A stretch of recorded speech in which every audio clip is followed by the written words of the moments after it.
Elle a travaillé pour l'association Balapaco sur l'exposition qui sera présentée au musée de Villèle et qui s'intitule La force du Maloya.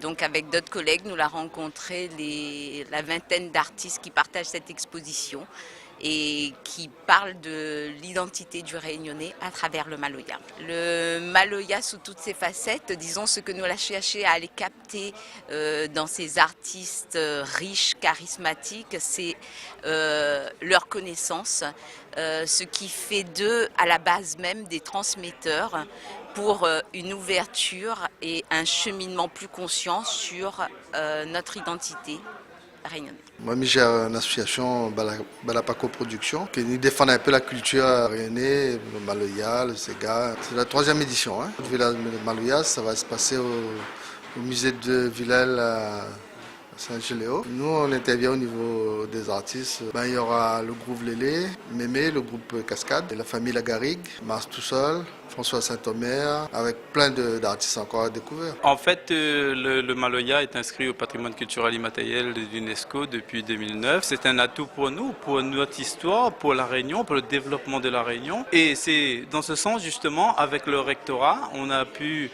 mettre en place un partenariat pour faire entrer l'histoire de la Réunion et le Maloya donc, dans les écoles. Nous avons pas moins de 61 écoles qui vont participer, 500 élèves. Nous sommes aussi avec les lycéens. Aujourd'hui, l'objectif pour nous reste transmettre. Comment transmettre notre histoire, si ce n'est que faire passer, bien sûr, par l'éducation, donc au niveau des enfants. La plus belle idée, à mon avis, c'est justement de faire passer par l'éducation des enfants, s'approprier son histoire. C'est une question d'éducation.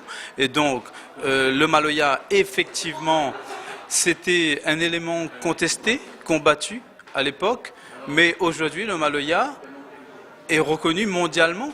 Le Maloya rassemble les hommes aujourd'hui. 2, 3, 4, 5 octobre, musée de Villèle, et aussi sur les 4 micro-régions, au musée d'art décoratif de l'océan Indien, au lycée Louis Payen à Saint-Paul et à Saint-Benoît au CRR. Moi-même, j'ai intervenu au niveau de la pratique du morin, l'histoire du morin et les techniques du morin. Je suis à Villèle là-bas et je suis dans l'espace vert en bas. En fait, moi, l'association ici à Saint-Suzanne, nous militons toujours pour le côté traditionnel. Le morin qu'il a eu le temps avant, que Bon Grand Monde, ça, Bon Agaric, ça, la connaître.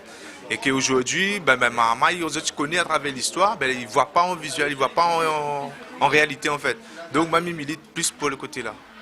Donc là, on nous va présenter le côté morin contemporain d'aujourd'hui.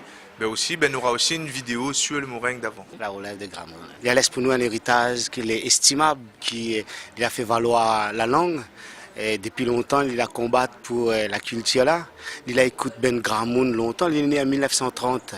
Donc il a écouté déjà. Il était passionné déjà à celle qui existe déjà à l'époque.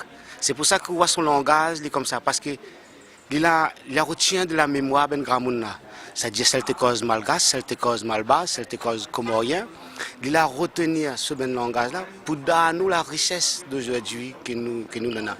Et puis il a fait valoir surtout, ben oui, le Maloya, comme parmi Ben Gramoun, aujourd'hui existe encore. Pour moi, le Maloya reste festif. Je peux jouer n'importe où ça, moi, dans le service, je peux jouer dans un coin par là, mon Maloya. Celle qui va écouter, il aime, celle qui ne va pas écouter, il passe droite, mais il aura toujours de monde va écouter. Mais je crois que celle qui est le plus important, c'est éduquer Ben Mahamaïla. Parce qu'à travers le Maloya, il explique tout. Il explique la culture, il explique le respect. Il explique toutes choses, surtout notre mélange, mélangé avec l'Indien, mélangé avec malgache, comorien, toutes racines qui existent.